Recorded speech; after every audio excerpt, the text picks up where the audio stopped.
Subscribe करें और bell दबाएं ताकि कोई खबर रह न जाए।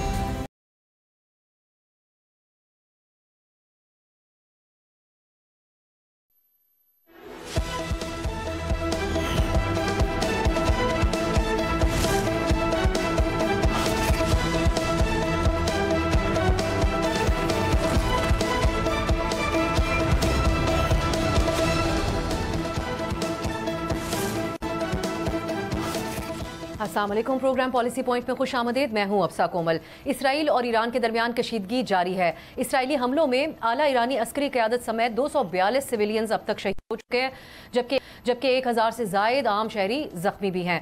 ईरान की जवाबी कार्रवाई इसराइल समेत पूरी दुनिया के लिए एक बड़ा सरप्राइज साबित हुई है। ईरान ने तल अवीव और हाइफा में इसराइल के अहम अहदाफ को निशाना बनाया और इसराइल का आयरन डोम, जिसे वो अपना सबसे काबिल फ़ख्र दिफाई निज़ाम समझते थे, वो भी ईरान के बैलिस्टिक मिसाइल हमलों को रोकने में बुरी तरह से नाकाम हुआ।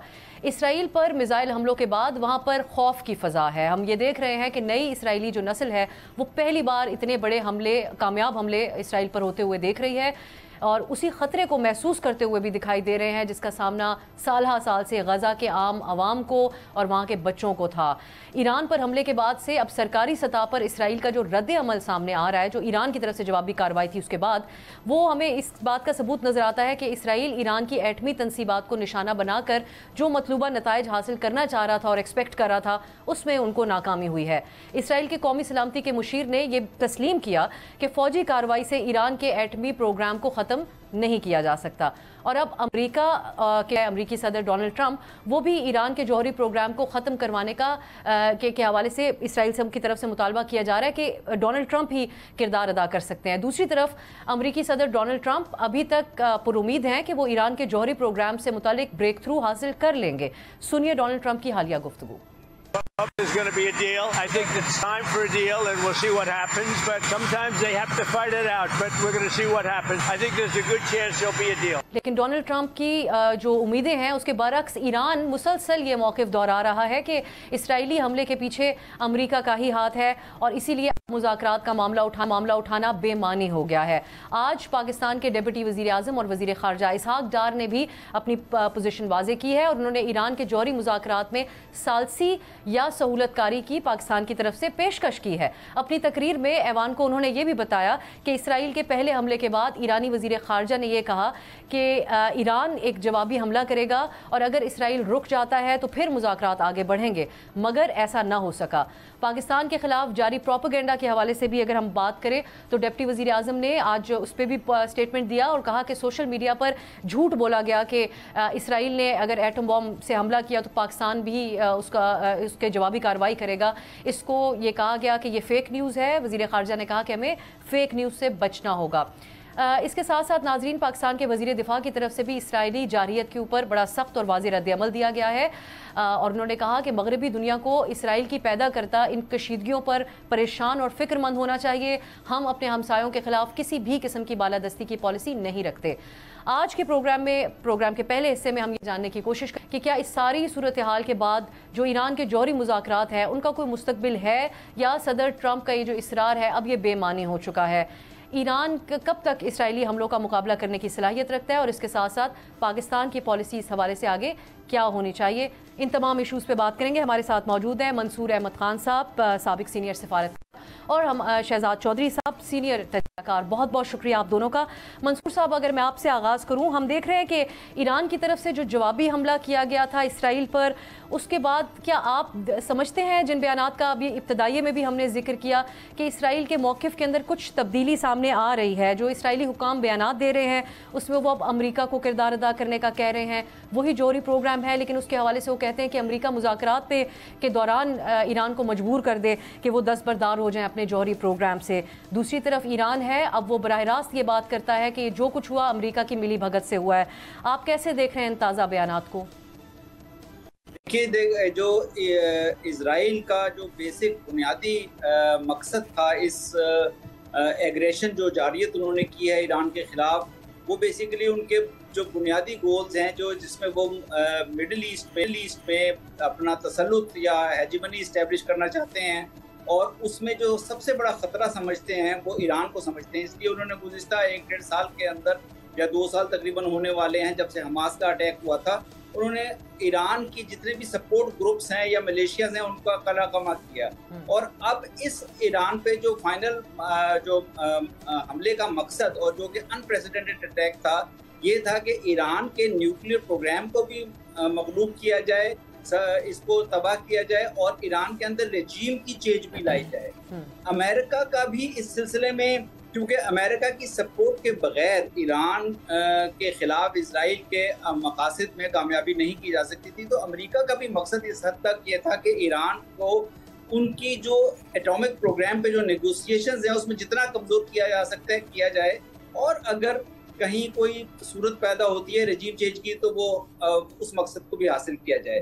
लेकिन ईरान ने काफ़ी रिजिलियंस भी शो किया, क्योंकि ईरान के अंदर काफ़ी ज़्यादा तबाही हुई है इन 2 अटैक्स में। ईरान काफ़ी कमज़ोर सिचुएशन में भी आया, लेकिन ईरानी कौम ने, ईरान ने रिजिलियंस शो की है। उन्होंने अपने काउंटर अटैक्स भी किए हैं और साथ ही उन्होंने डोमेस्टिकली तमाम जो ईरानियन पॉलिटिक्स के, ईरानियन नेशन के अहम पावर सेंटर्स हैं वो ईरानियन रजीम के पीछे खड़े हैं।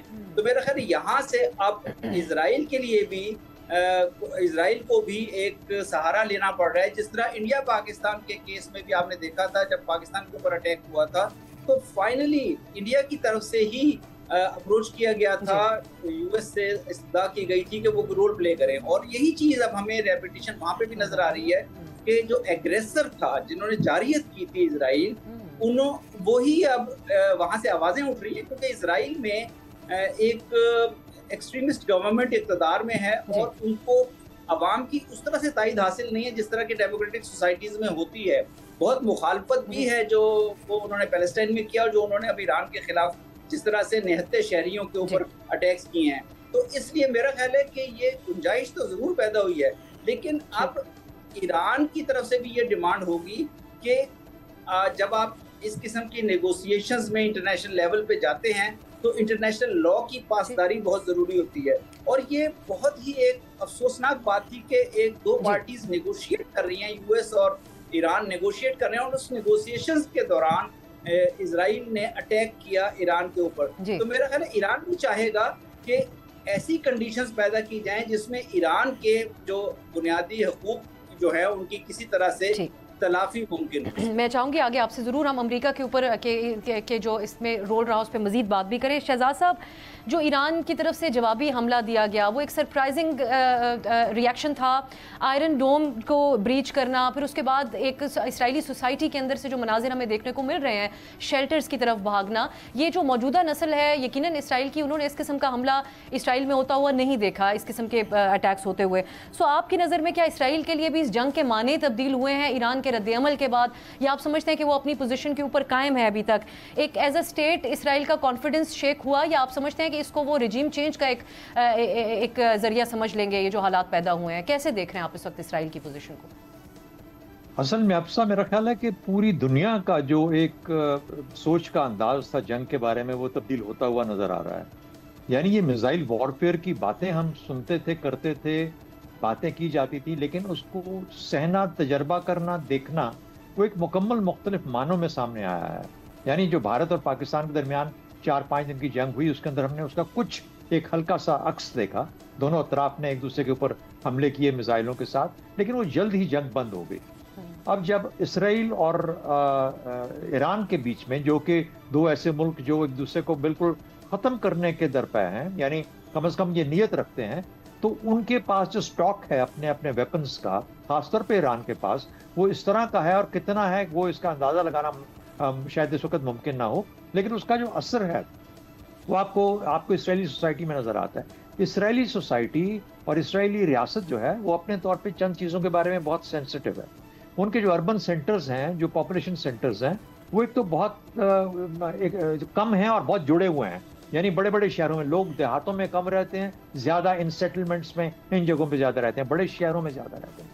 वहाँ पर अगर इसका जो असर है जब जाता है मिसाइलों का, तो उसके ऊपर एक स्केयर क्रिएट होता है। फिर वो बड़े सेंसिटिव हैं टू देयर लॉसेस, यानी लोगों का यानी अपनी जान से चले जाना, किसी जंगी कैफियत के अंदर निकल जाना, यानी वो चीज़ें हैं जो कि उनकी साइकी पे खेलती है। ये चीज़ उनकी तारीख भी ऐसी है कि ये जो इस तरह के लॉसेस उनके लिए आसान नहीं होता उनको सहना। जबकि ईरानी अपनी लंबी तहजीब, पुरानी तहजीब, हज़ारों सालों की तहजीब की वजह से एक ऐसी तहजीब ज़रूर है जिन्होंने अप्स एंड डाउन्स लाइफ में इस तहजीब ने देखे हैं। तो भले इस वक्त वो मुश्किल में नज़र आते हों, लेकिन ये डिपेंड करता है कि वो किस हद तक इसराइल को प्रेशर में रख सकते हैं और किस हद तक इसराइल का जो इस वक्त दबाव है उनके ऊपर, खासतौर पर मिलिट्री टारगेट्स और उनके लीडरशिप के कॉन्टेक्स्ट में, वो किस हद तक सह सकते हैं। मेरा अपना ख्याल ये है अल्टीमेटली जो सियासी कॉन्सिक्वेंसेज हैं दोनों अतराफ के अंदर, नेतन्याहू के लिए इसराइल में और यहाँ पर जो इनके ईरान के अंदर जो इनकी रजीम है, ये जो लोग हैं ये अपनी जब सियासी कीमत को मेजर करेंगे चंद दिनों की और एक्सचेंज के बाद, तो फिर देखेंगे कि बात कहाँ बनती है। जाहिर है कि उसका ताल्लुक इस चीज से होगा कि जंगी तौर पर वो मुल्क कैसा करता नजर आ रहा है। अगर ईरान कमजोर होगा तो फिर ईरानी रजीम कोशिश करेगी कि वो किसी तरीके से कोई बातचीत का जरिया और बात को ख़त्म किया जाए, और उसमें फिर कीमत ज़्यादा अदा करनी पड़ती है, चाहे वो अमेरिका के साथ बातचीत में हो या किसी और जगह पे। जो इसराइल वाले हैं वो ये देखेंगे, और अगर ये सह गए और मिसाइल मारते रहे इसी तरीके से 4, 5, 6 दिन और, तो मुझे यूँ लगता है कि जैसे इसराइल के ऊपर इसका दबाव बहुत ज़्यादा बढ़ जाएगा, इंटरनल वहाँ पे मामला ज़्यादा भड़क सकते हैं। खासतौर पर ऑलरेडी गाजा का प्रेशर वहाँ पे मौजूद है इंटरनली डोमेस्टिक लेवल के ऊपर, फिर ये मल्टीप्लाई जब हो जाएगा तो फिर मेरा ख्याल है वहाँ पे सियासी सिचुएशन को देखते हुए फिर वो भी ये कोशिश करेंगे कि जंग किसी तरीके से बंद हो जाए। लेकिन एक बहुत बड़ा फेलियर होगा नेतन्याहू के लिए अगर वो अपने मकासद को हासिल नहीं कर पाते। अभी तो जिन मुआहदे में जिन हवालों से बात हो रही है उसमें तो हमें मुमकिन नज़र नहीं आता कि किसी को बीच का रास्ता निकल सके। लेकिन मंसूर साहब, आप डोनाल्ड ट्रंप के हवाले से जो हम बात कर रहे थे, अमरीकी जो एक मौक़िफ़ रहा इस मामले के ऊपर, क्या आपकी नज़र में डोनाल्ड ट्रंप जो कि उनका एक इंतखाबी वादा भी था, वो इस मामले को पाकिस्तान और भारत की कशीदगी में सीज़ फायर करवाने को अपनी बहुत बड़ी कामयाबी के तौर पे अपनी हर तकरीर में तकरीबन पेश कर रहे हैं, वो आज भी ईरान इसराइल के दरमियान सुलह करवाने के ऊपर भी हवाला दे रहे हैं कि जैसे मैंने पाकिस्तान और भारत के दरमियान सीज़ फायर करवाया। क्या ये वो इस्टेब्लिश कर पा रहे हैं या एक मुबहम पॉलिसी है डोनाल्ड ट्रंप की? क्योंकि पाकिस्तान और भारत में कशीदगी शुरू हुई तो मार्को रूबियो का स्टेटमेंट आया कि ये दोनों मुल्कों के दरमियान मामला है, बाद में भारत ने रीच आउट किया तो सीज़ फायर के लिए किरदार अदा किया। आज भी अमरीकी सहाफ़ी रेचल स्कॉट ने ऑफ द रिकॉर्ड जो डोनाल्ड ट्रंप से गुफ्तगू अपनी रिपोर्ट की है, उसमें डोनाल्ड ट्रंप यही कह रहे हैं कि अभी हम इसके अंदर इन्वॉल्व नहीं हैं, लेकिन आगे मुमकिन है कि हम इस जंग में इसराइल के साथ शामिल हो जाएं। लेकिन दूसरी तरफ वो कहते हैं मैं जंग बंदी चाहता हूं। आप समझते हैं कि डोनाल्ड ट्रंप ये इस्टेब्लिश करवा पा रहे हैं कि वो जंगें ख़त्म करना चाहते हैं और अमन चाहते हैं? देखिए, डोनाल्ड ट्रंप जो हैं वो जब से पॉलिटिक्स में आए हैं और अपनी पहली टर्म के लिए भी जब उन्होंने अपनी कैंपेन की तो उन्होंने अपने आप को नो वॉर प्रेसिडेंट के तौर पे पेश किया और काफ़ी हद तक सक्सेसफुली पेश किया, क्योंकि अपने पहले ही टेन्योर में उन्होंने इराक के साथ और फिर अफ़गानिस्तान के साथ अफ़गानिस्तान की जंग से विथड्रॉल के लिए बहुत स्ट्रॉन्ग फाउंडेशन मुहैया की। गो के अफ़गानिस्तान से जो विथड्रॉल है वो हुई तो प्रेसिडेंट बाइडन के ज़माने में प्रैक्टिकली, लेकिन वो सारा जो उसका फाउंडेशन वर्क था वो ले किया था प्रेसिडेंट ट्रंप की प्रेसिडेंसी ने।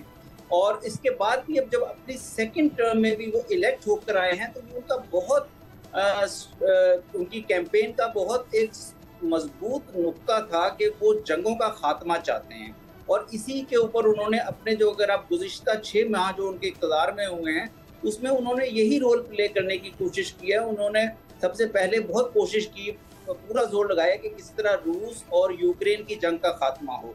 फिर वो अभी तक चूँकि बहुत कॉम्प्लेक्स इशू है, वहाँ पे उन्हें यूरोप के स्टेक्स की वजह से अभी तक कामयाबी नहीं हुई, लेकिन वो कोशिशें जारी हैं। फिर उन्होंने इंडिया पाकिस्तान के जो क्लैशेस हुए उसमें बहुत कामयाबी से एक रोल प्ले करने की कोशिश की, और इस क्लेम को वो हर अपनी स्पीच में, हर इंटरव्यू में, हर पब्लिक रिमार्क में वो एम्फेसाइज करते हैं कि उन्होंने ये रोल प्ले किया है। पाकिस्तान और इंडिया दो न्यूक्लियर पावर्स के दरमियान एक जंग बंदी कराई है और वो दोनों को तिजारत की तरफ लेकर आना चाहते हैं। तो मेरा ख्याल है कि वो इस नुक्ते से तो नहीं हटेंगे, वो अपने आप को नो वॉर प्रेसिडेंट के तौर पे रखेंगे। लेकिन दूसरी तरफ यूनाइटेड स्टेट्स और इजराइल की एक जो बहुत बाहमी तौर पर डिपेंडेंट रिलेशनशिप है, इजराइल अपनी सारी जो ताकत है ड्रॉ करता है यूएस के जरिए यूएस एस्टेब्लिशमेंट हर हालत में उनको सपोर्ट, इजराइल को सपोर्ट करना चाहती है। तो यहाँ पे थोड़ी सी मुश्किलात जो है प्रेसिडेंट ट्रंप के लिए पैदा हुई हैं, वो नज़र भी आ रही हैं। उनके अपने वोटर्स में जो अभी सर्वे आ रहे हैं, जो उनके अपने वोटर्स में एक रुझान पाया जाता है, जो कि वो ये इस बात पे हैरत का इजहार कर रहे हैं कि अमेरिका क्यों इस जंग में ड्रैग हो रहा है, और अमेरिकन पब्लिक और इंक्लूडिंग ट्रंप सपोर्टर नहीं चाहते कि अमेरिका इस जंग में ड्रैग हो। तो अमेरिका के लिए अगर अमेरिका जंग में फुली ड्रैग हो जाता है, वॉर एक्सपेंड करती है, और ईरान जो है ये जंग ईरान इजराइल से, ईरान यूएस और इजराइल जंग बन जाती है, तो इसके एक तो खित्ते पे तो असरात होंगे, लेकिन अमेरिकन पॉलिटिक्स में भी इसके बड़े असरात होंगे, क्योंकि प्रेसिडेंट ट्रंप इस किस्म के वादे या इस किस्म के रुझानात का इजहार करके नहीं आए थे। तो मेरा ख्याल है कि वो कोशिश उनकी यही होगी कि वो प्रेशराइज करें किसी तरह से भी ईरान को, कि जो ईरान का न्यूक्लियर प्रोग्राम है उसके ऊपर, चूंकि ईरान के काफी नुकसान भी हुए हैं, तो और जिस तरह से ईरान की मिलिट्री सलाहियत के बारे में भी कुछ सर्टेनिटी के साथ यकीनी तौर पर नहीं कहा जा सकता, तो वो कोशिश करेंगे कि ऐसी कंडीशंस पैदा हों कि ईरान न्यूक्लियर नेगोशिएशंस पे टेबल पे दोबारा आ जाए। ये मेरा ख्याल उनकी पहली कोशिश होगी, रादर देन के जंग में वो प्रैक्टिकली जाएं इजराइल की सपोर्ट। जी शहजाद साहब, अब आपके ख्याल में पाकिस्तान की क्या एक पॉलिसी इस मामले के ऊपर होनी चाहिए? आज भी पॉलिसी स्टेटमेंट ज़रूर आया वज़ीर ख़ारजा की तरफ से, लेकिन एक अमूमी सोच भी हमारे यहाँ पाई जाती है कि अब हमारे पड़ोस में अगर ईरान तक इसराइल हमले करता है, कहीं खुदा न खास्ता हमारी तरफ ना मामला आए, उसके बाद एक ये अमूमी आम सोच पाई जाती है। पॉलिसी के एतबार से पाकिस्तान को इस मामले को कैसे देखना होगा और क्या पोजीशन होनी चाहिए आइडियली आपकी नज़र में? देखिए, पहला जवाब तो ये है, पहला उसका जो हमें सवाल देखना है कि क्या इसराइल ये सलाहियत रखता है कि ईरान के ऊपर मुकम्मल तौर पर कब्जा कर ले या हावी हो जाए, उसकी फजाएं, उसकी ज़मीनें उसके काबू में चली जाए? नामुमकिन है, नामुमकिन है, उसके पास इतनी कैपेसिटी नहीं है। यानी इसका मतलब तो ये हुआ कि वो जब चाहे जहां से चाहे आ सकता है। वो तो वैसे भी आ सकता है, वो भी क्या, अमेरिका भी आ सकता है। पाकिस्तान की जो फजा है बहुत तरफ से अप्रोचेबल है, लेकिन बाहर सूरत एक रूल्स के तहत रहते हुए ये मुमकिन नजर नहीं आता। हमें खतरा ये महसूस होता है कि शायद ईरान को इस हद तक वो जेर कर लेगा कि मुकम्मल तौर पर उसकी फजाएं, उसकी जमीनें उसके कब्जे में चली जाएंगी। इम्पॉसिबल, नहीं होगा, ये हो भी नहीं सकता। अच्छा, 1 करोड़ का मुल्क 9 करोड़ के मुल्क से और इतने बड़े मुल्क के ऊपर किस तरीके से इतना हावी हो सकता है? फर्क क्या पड़ेगा? फर्क ये पड़ेगा कि सबसे पहली बात कि क्या इसराइल और अमेरिका अपनी मिलिट्री ताकत, अमेरिका और इसराइल, अमेरिका सामने तो नहीं आ रहा, लेकिन अमेरिका उनको मदद कर सकता है, उनको इतना सामान दे सकता है मिलिट्री का, कि क्या वो मिल के ईरान को उस हद तक जेर कर लें कि ईरान मुज़ाकरात की मेज पे आ जाए और जो अमेरिका बोले उसको मनवन कबूल कर ले। ये उनका पहला हदफ है। दूसरा हदफ इससे आगे बढ़ के और हो सकता है कि, और शायद इसके बाद या इससे पहले या उसके दौरान एक रिजीम चेंज आ जाए। क्या ये मुमकिन है? तो जब तक ये मुमकिन की इसकी उम्मीद नजर आएगी, ये जंग इसराइल और उनकी तरफ से जारी रहेगी। इसके ऑपोजिट क्या चीज है जो फैसला करेगी? ऑपोजिट चीज ये है कि क्या इसराइली लोग, जो पॉपुलेशन है, वो जिस किस्म के अटैक्स उनके ऊपर आएंगे, क्या उनमें बर्दाश्त की, टॉलरेंस की कौन सी लेवल है कि वो किस हद तक इसको कबूल कर लेंगे? वो फैसला करेगी कि क्या इसराइल अपनी जंग को जारी रखे या ना रखे। पहली बात तो ये होगी।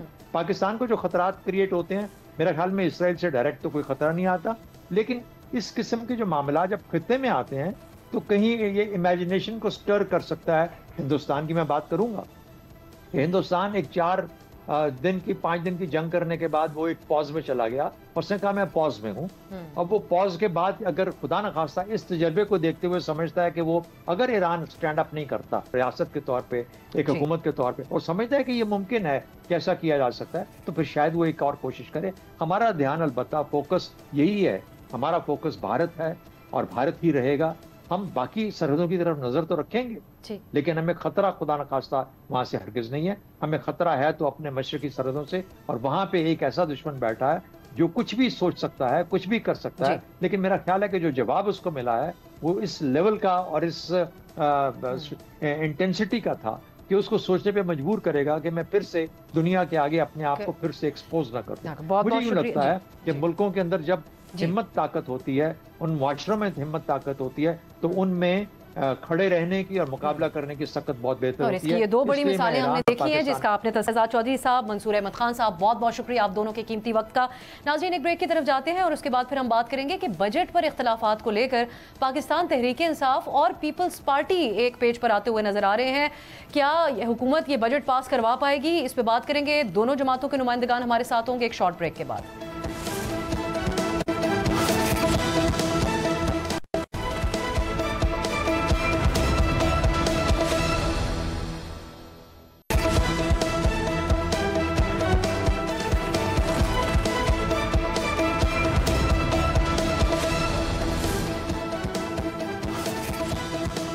ब्रेक के बाद खुशामदीद। वफाकी हुकूमत ने बजट तो पेश कर दिया, मगर अपनी पॉलिसीज़ की वजह से इत्तेहादियों को एतमाद में न ले सकी।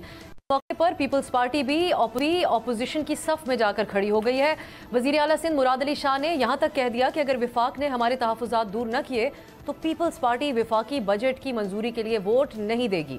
इस हवाले से आज एक बड़ी सियासी हलचल देखने में आई जब पीपल्स पार्टी के इस मौक़िफ़ को अपनी भांपते हुए PTI के सीनियर रहनुमा असद कैसर आज पीपल्स पार्टी के सीनियर रहनुमा राजा परवेज़ अशरफ से मिलने पहुँच गए और उनसे कहा कि अगर पीपल्स पार्टी बजट के बॉयकॉट के लिए संजीदा है तो PTI का साथ दें। राजा परवेज़ अशरफ का कहना था कि वो चेयरमैन बिलावल भुट्टो जब आज ऐवान में आएंगे तो उनसे इस सिलसिले में मुशावरत करेंगे।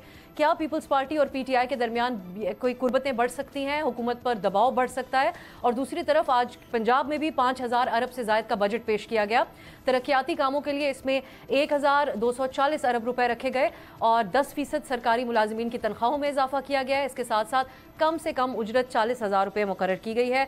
सो पीपल्स पार्टी पंजाब के जनरल सेक्रेटरी हसन मुड़ एतराज़ उठाया है और उन्होंने कहा कि जो पंजाब का बजट है उसके लिए हमें एतमाद में नहीं लिया गया और न ही हमारी तजावीज़ को इस बजट में शामिल किया गया। क्या हुकूमत के लिए इन तमाम मामलात को, खासकर इत्तेहादियों को ऑन बोर्ड लेना आसान होगा? ये बजट पास हो पाएगा या नहीं हो पाएगा? इसी के ऊपर बात करेंगे। इस्लामाबाद स्टूडियो में मेरे साथ तशरीफ़ फरमाए हैं पाकिस्तान पीपल्स पार्टी के रहनुमा अली मूसा गिलानी साहब और हमें ज्वाइन कर रहे हैं नियाज़ुल्लाह नियाज़ी साहब, आप स्पोक्स पर्सन हैं इमरान खान साहब के, सीनियर रहनुमा पाकिस्तान तहरीक इंसाफ। बहुत बहुत शुक्रिया आप दोनों का। गिलानी साहब, मैं आपसे आगाज़ करूँगी। बुनियादी जो वफाक की सतह के ऊपर भी बजट के हवाले से आपके एतराज़ात हैं, सिंध के भी, वो क्या ऐसी चीज़ें हैं जिसके ऊपर बिल्कुल मुशावरत नहीं हुई और क्या ये मामला इस हद तक जा सकता है कि पीपल्स पार्टी वोट ना दे इस बजट को? देखिए, आज हमारी पार्लिमानी पार्टी की मीटिंग हुई जो कि बजट से पहले होनी चाहिए थी, क्योंकि चेयरमैन साहब इस मुल्क में नहीं थे तो हम सोच रहे थे कि शायद वो आ जाएंगे, तो उनका प्लान क्योंकि डिले होता गया तो आज पार्लिमानी पार्टी की मीटिंग हुई जिसमें चीफ मिनिस्टर सिंध भी मौजूद थे थ्रू जूम मीटिंग, वो भी उसके अंदर शामिल थे। उन्होंने अपने जो, क्योंकि मोस्टली MNAs को गवर्नमेंट के साथ जो बातें हो रही होती हैं, नेगोशिएशन हो रही होती हैं, जिन बातों पे वो बातें चल रही होती हैं वो MNAs तक कन्वे नहीं होती हैं, वो एक फ़ैसला हो जाता है। तो उन्होंने आज उस पर रोशनी डाली कि गवर्नमेंट ने जो हमारे साथ कमिट किया हुआ था, और आज से नहीं 2 साल से, कि जो सिंध का 2-3 इशूज़ थे। एक उनका जो फेडरल गवर्नमेंट की स्कीम्स थी जो चल रही थी वो PWD के तहत, जब PWD ख़त्म हुआ तो उन्होंने कहा कि उसकी स्कीम्स को वो ट्रांसफ़र कर दिया जाएगा, उसके अंदर से प्रोविंशियल गवर्नमेंट को दे दी जाएंगी, जिसमें से कोई 86 अरब की वो स्कीम्स थी, जिसमें से 86 अरब भी में से भी उन्होंने कोई 60 अरब का दिया, और जो 60 अरब दिया वो भी जो एनुअल जो एलोकेटेड फंड थे सिंध के उसमें से काट के दिया। तो उनके अंदर उनके इन 2-4 चीज़ों में बहुत सारे तजाद आ जाते हैं। फिर जो सिंध की स्कीम्स थी, जैसे कि हमारा बिलावल भुट्टो साहब का एक पायलट प्रोजेक्ट था जिस पे उन्होंने फ्री बिजली का 200 यूनिट तक फ्री बिजली का ऐलान किया था अपनी इलेक्शन कैंपेन में। इलेक्शन कैंपेन में जो लीडर जो बात करता है उसको उस तक पहुंचाना, वो उसका मंशूर का हिस्सा बन जाता है, तो उसको पाए तकमील पर पहुंचना बहुत ज़रूरी था, जिसको उन्होंने तरीकाकार उसका ये निकाला कि हम फ्री सोलर देंगे। जब फ्री सोलर दे रहे होंगे गरीब को जिसकी 200 यूनिट तक बिजली है, 200 यूनिट बहुत यूनिट होते हैं, जो गुर्बत की सतह पे जो लोग रह रहे हैं उनके लिए 200 यूनिट बहुत यूनिट होते हैं। तो उनके लिए जब हमने ये ऐलान किया और उसके लिए 25 अरब रुपये रखा गया सिंध गवर्नमेंट ने, तो सोलर पे इन्होंने 18% टैक्स लगा दिया। तो हमारा उस पर तो बिल्कुल नो गो एरिया था कि मैं तो ये समझता हूँ कि जो आज जिसका पॉश एरिया में भी एक कनाल का घर है, जिसने आज से 20-25-30 साल पहले उसके वालिदैन ने वो एक कनाल का घर ले लिया था, वो भी अब आज मिडिल क्लास भी नहीं है, वो गरीब हो गया है। तो अगर उसके घर पे छत है तो हमें PMLN के दोस्त हमें कहते हैं यार वो तो अमीर लोगों का है सोलर। आपको अंदाज़ा नहीं है कि हमारे जो गाँव में देहातों में जहाँ से हम वोट लेकर आते हैं, जिनका मरले दो मरले के कच्चे मकान हैं, उन्होंने भी सोलर प्लेट लगाई होती है। बहुत बड़ा एतराज हम कह सकते हैं सोलर पे टैक्स लगाने के ऊपर। सोलर पे टैक्स लगाने के ऊपर तो आज मुजाद अली शाह साहब ने तो क्लियर कट ये कहा है कि हमारी जो 3.1K4 प्रोजेक्ट की बात हो रही थी, पानी का इशू चल रहा था जो कि एक अरसा दराज से चलता ही चला जा रहा है, उसको मतलब एड्रेस नहीं किया जाता। तो उसके ऊपर हमने कहा कि अगर हमारी तजवीज़ ये होगी कि अगर ये उस पर नहीं आते तो हमें बिल्कुल इनको वोट नहीं करना चाहिए। इसकी पॉसिबिलिटी मैं आपको खुद बता देता हूँ। मैं अगर आप इजाज़त दें, मैं न्याय साहब को यहाँ इसलिए शामिल करूंगी क्योंकि एक पॉलिसी पीपल्स पार्टी की रही। न्याय साहब, हमने देखा मुख्तलिफ मौके पे बड़ा सख्त एक पोजीशन ली जाती है, लेकिन एक दोहरी पॉलिसी का इल्ज़ाम भी पीपल्स पार्टी पे लगता है। आज असद कैसर साहब जब पीपल्स पार्टी से बात कर रहे हैं तो PTI क्या उम्मीद लेकर पीपल्स पार्टी की तरफ देख रही है? क्या कोई ब्रेकिंग पॉइंट बन सकता है इस इत्तेहाद का इस बजट को लेकर आप लोगों की नज़र में? जिस तरह मूसा रज़ा गिलानी साहब ने कहा ना कि पार्लिमानी पार्टी की मीटिंग हुई और हमारे चेयरमैन को हमने ऑन बोर्ड लेना है, हमारा भी एक पार्टी लीडर जेल में बैठा है और हमने हमेशा कहा जो भी पीछे पॉलिसीज़ थी, चाहे वो इंडिया के साथ जंग के हालात थे, अभी जो इसराइल के साथ है, आपने उसको आइसोलेशन में रखा हुआ है। हमारा मौका भी ये है, असद कैसर साहब हूँ, उमर अजूब साहब हूँ, मैं हूँ, गोहर साहब हूँ, हुसोएवर, हमने जाके डायरेक्शन अपने लीडर से लेनी है क्योंकि पार्टी को तो वो लीड कर रहा है। अगर अच्छी पॉलिसीज़ हो, हमारा दूसरे अख्तलाफात अपनी जगह पे, एक हमारा अख्तलाफ ये है कि ये अवाम नुमाइंदा पार्टी नहीं है। जब अवाम नुमाइंदा पार्टी नहीं तो अवाम के राइट्स के बारे में क्या सोचेगी? या कौन सी पार्टी के बारे में? मैं जो भी दोनों हुकूमती इत्तेहाद के बारे में जो भी जो भी फार्म 47 पे आए हैं वो नुमाइंदा अवाम के नहीं है। अवाम के बारे में क्या सोच सकते हैं? आज अच्छा है इन्होंने बात की कि ये जो सोलर वाली है, एक आदमी को बिजली के नीचे दबा के रखा हुआ था, अब अगर एक उसको सोलर वो पर लगाना चाहता है, कोई अपना ट्यूबवेल पे लगाना चाहता है, कोई अपने घर पे लगाना चाहता है, उसको भी आप टैक्स के नीचे लेके आ रहे हैं। आपको तो पता नहीं। इनका ट्रैक रिकॉर्ड जो पिछले कुछ अर्से का है, मैं उसी बात पे आ रहा हूँ। जहाँ तक हमारा बजट के बारे में हमारे साथ अगर ये करते हैं, हम करते हैं, अवाम की सोच रहे हैं ना, अच्छी सोच है ना, अवाम के बारे में सोच रहे हैं, तो उसके लिए तो बात हो सकती है। लेकिन हम अपना मौक़िफ़ जो हमारा है, जो हम 2 साल से एक चीज़ को लेके चल रहे हैं, उस पर हम कायम हैं। लेकिन ये अच्छी बात है कि अगर इन्होंने अवाम का सोचा है और असद कैसर साहब कोई बात करते हैं, क्योंकि अपोजिशन लीडर भी वहाँ मौजूद है, तो अवाम की सोच के लिए, क्योंकि मेन स्टेक होल्डर स्टेट का अवाम है, हो सकता है। हो सकता है। अब मैं आगे आपसे बात करूंगी। आप इमरान खान से मुलाकातों के हवाले से जो बात कर रहे हैं, हमारे पास ये इत्तलात है कि गालिबन कल आपकी शायद उनसे मुलाकात होगी, उसमें क्या इम्कानात हैं? गिलानी साहब, एक तो ये जो बात है कि इस बार क्या मुख्तलिफ होगा? पीपल्स पार्टी ने एक मौका आया, बिलावल भुट्टो साहब ने सोशल मीडिया पे पाबंदियों के हवाले से ऐसे आवाज़ उठाई कि हमें लगा कि अब के बाद तो पाबंदियाँ ख़त्म हो जाएंगी। वो तो पाक भारत कशीदगी में ट्विटर के ऊपर से बैन हटा दिया गया। अपने मामला फिर सेटल होते हैं तो खामोशी हो जाती है। जो पोजीशन है पीपल्स पार्टी की उतनी वाज़ेह समझ नहीं आती। आप लोगों ने कानून साजी का क्रेडिट भी लेते हैं। आज जब PTI आपसे रब्ता कर रही है तो आप समझते हैं कि संजीदा नौयत की दोनों जमातों में बात हो सकती है बजट तहफ़्फ़ुज़ात पे? मैं समझता हूँ कि पीपल्स पार्टी जो देखें, आपने पानी का इशू देखा जो इंडस वाटर पे हुआ, पीपल्स पार्टी ने बहुत सख्त स्टैंड ले लिया। इसके ऊपर उनको काउंसिल ऑफ कॉमन इंटरेस्ट पे उसको रिवर्स करना पड़ा और उसको ख़त्म करना पड़ा। तो ऑब्वियसली जहाँ पर आवाम के राइट की और हकूक़ की बात आ जाती है, वो जो नहरें निकालने का मामला है उस पर सदर मुमलिकत मुकम्मल ब्रीफिंग लेके उनको मजीद मशवरे भी दे चुके थे, बाद में फिर शोर शराबा हुआ था। मैं आपको इस पर एक चीज़ फिर बता देता हूँ, आपको बार बार बता देता हूँ। प्रेसिडेंट ऑफ पाकिस्तान, ये आपको बहुत बेहतर पता होना चाहिए, ये कानून दाद है। प्रेसिडेंट ऑफ पाकिस्तान की जो अथॉरिटी है वो उसका आपको भी पता है, it is symbolic. He has to sign the summary of the president, and if it is summary of the prime minister, if it goes back, it will be considered accepted within 30 days. लेकिन उसमें उन्होंने मशवरे भी दिए थे। हमने उसके एहतजाज के ऊपर उसको ख़त्म करा दिया। अब आप इसको डिफरेंट एंगल पे लेना चाहें तो आपकी मर्जी है। आप कहें कि हम किसी और प्रेशर की वजह से कर रहे थे, लेकिन पीपल्स पार्टी इसका क्रेडिट लेती है और हम पानी के ऊपर उस पर हमारा एक रेड लाइन है। इसी तरह मैं आपकी बात से मुत्तफिक हूँ कि ये वाकई मुझे इसके ये क्योंकि बजट जो है अगर फाइनेंस बिल डिफीट होता है तो वो फॉल ऑफ द गवर्नमेंट हो जाती है उसमें, तो उस हद तक क्या हम जाएंगे या नहीं जाएंगे ये तो पार्टी ने फैसला करना है। जहाँ पर सीरियसनेस की सवाल ये है कि काश ये मेरे साथ बैठे हुए हैं PTI के साथ, तो सबसे पहले हम पीपल्स पार्टी ही गई थी PTI के पास कि गवर्नमेंट फॉर्म कर लेते हैं।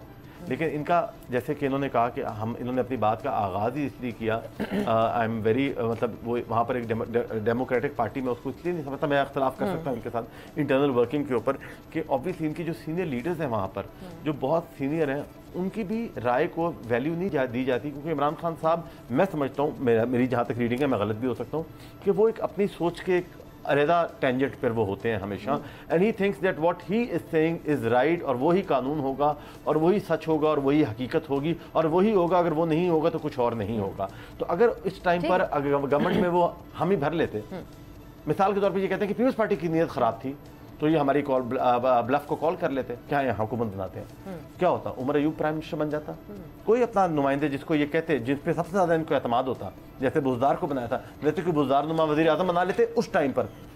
तो संजीदगी इसलिए नहीं है कि जैसे इन्होंने कहा कि असद कैसर जो मर्जी कर ले, ये जो मर्जी यहाँ पर बात कर लें, इनको सिर्फ बात करने के लिए रखा गया। उनका एजेंडा भी है, वो कहते हैं लीडर से मुलाकात नहीं होती, वो पॉलिसी स्टेटमेंट देते हैं। मैं कह रहा हूं, इन्होंने बहुत अच्छी बात की। ये एक्सपोज देखिए, आपने भी तो अपने चेयरमैन से मुशावरत के बाद ही जवाब देने की वादा किया है। हमारे पास ये होता है कि हम बाकी जगह पर भी, मैं ये शायद ऐसा ना हो, मेरी गलती हो सकती है, लेकिन ये है कि हम मतलब यूसुफ रज़ा गिलानी, नवीद कमर, राजा परवेज असद साहब या सीनियर लीडर्स जो हैं, अगर वो किसी बात पे वजन या फुट डाउन कर लेते हैं या स्ट्रेस कर लेते हैं, तो सीसी उस बात को मान जाती है। नियाज़ी साहब, ये बात क्या है कि बाकी की सीनियर लीडरशिप बहुत सारी चीज़ों में फैसला करने की उनको पोजीशन या उनको इजाज़त नहीं दी गई। नंबर 2, कल इत्तलात है कि आपकी मुलाकात खान साहब से होगी। बहुत खुशाइंद है। It is the beauty of democracy. कितना अच्छा लगा असद कैसर साहब आए हैं, मतलब पीटीआई का ग्राफ मैं समझता हूं कि एज अ डेमोक्रेटिक पार्टी मेरी नजरों में बहुत बेहतर हुआ और एंगेजमेंट होनी चाहिए। अच्छा चलें, अब ये न्याय साहब, आप लोगों का इत्तेहाद किसी के साथ क्यों नहीं बन सका,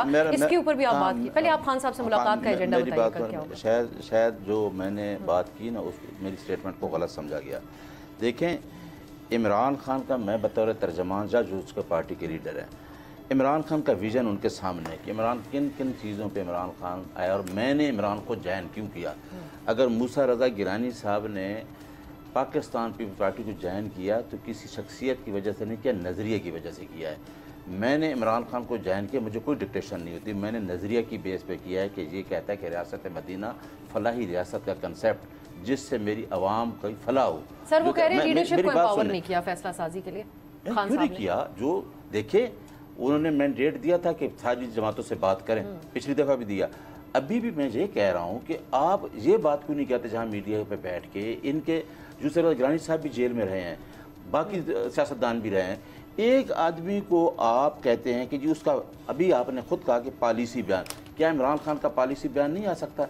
क्या इमरान खान ने इंडिया के साथ जंग में बयान दिया तो मैंने आके बाहर बताया, क्यों नहीं उसको ऑन बोर्ड लिया जाता? जो एक लीडर है, जो एक पाकिस्तान का कल आपकी मुलाकात हो पाएगी मुमकिन सर? मुझे तो देखिए, जो सामने बैठे हैं, अभी लार्जर बेंच का फैसला, हम कहते हैं ना 26वीं तरमीम में अदलिया के पास आज़ादी नहीं रही, लार्जर बेंच का फैसला है और मैं उसका स्पोक्स पर्सन हूँ, और मेरा 24 मार्च 2025 का फैसला है, मेरी एक मीटिंग हुई है सर। अब ये हर ट्यूसडे को मीटिंग नहीं, अगर कल हो जाती है मौजूदा तौर पे ये मीटिंग, तो उसमें ये बजट के हवाले से खान साहब का point of view, Israel Iran के ऊपर बहुत ज्यादा हुकूमत लोग सवाल उठा रहे हैं कि खान साहब क्यों नहीं बोलते इसके ऊपर। खान साहब आप जाए ना, मैं तो आपको ही कहता हूँ कि मीडिया प्रोसेस दें, जो बोलता है उसके पास तो आपको नहीं भेजते, मुझे भी।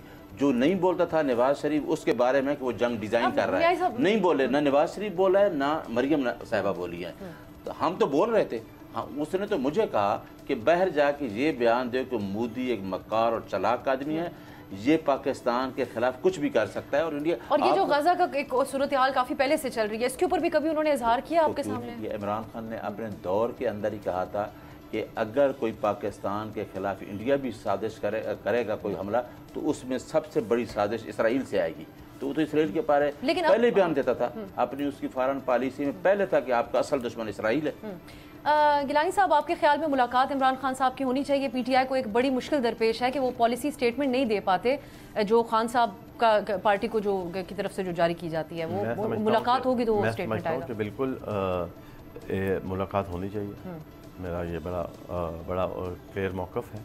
पर इनका ये नहीं समझ आती कि जो फवाद चौधरी बात करता है, क्या वो बात माने खेज़ है? जो न्याजी साहब बात करते हैं वो है, क्योंकि इनके अंदर से जो मुलाकात करके 5 लोग आते हैं, 5 की 5 डिफरेंट बातें करते हैं। 5 बंदे 5 अलहदा बात करते हैं। अब फवाद चौधरी कहता है कि मैं इमरान खान से, मेरे से ज़्यादा करीबी कोई नहीं है उसका, मैं तो जो मैं उसको बताता हूँ वो मेरे से खिलाफ नहीं करता, लेकिन लीडर ही वही है दुनिया में, और फिर साथ ही वो उनकी पॉलिसी स्टेटमेंट बता देते हैं।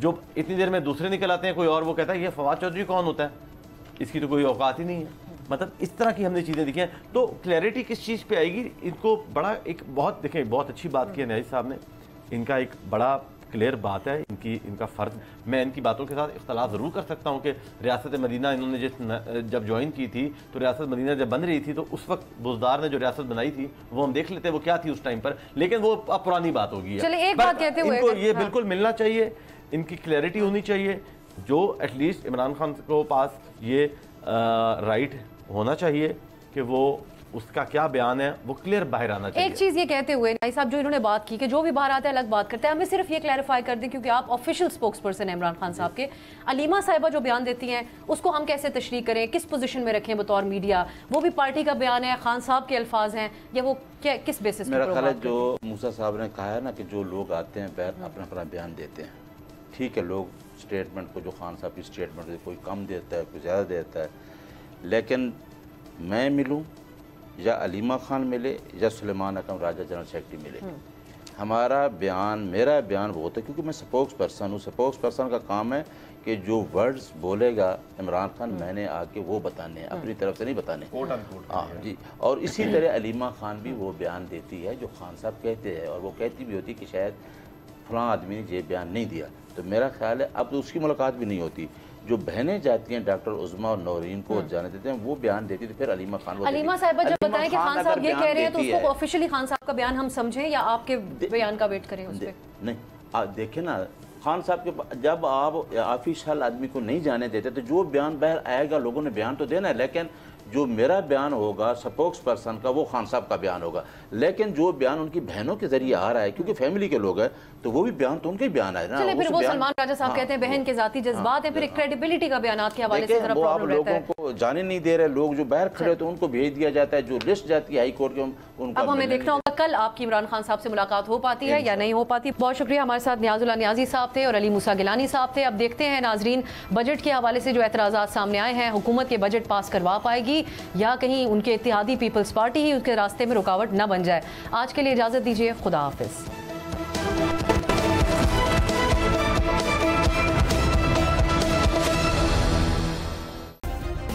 सब्सक्राइब करें और बेल दबाएं ताकि कोई खबर रह न जाए।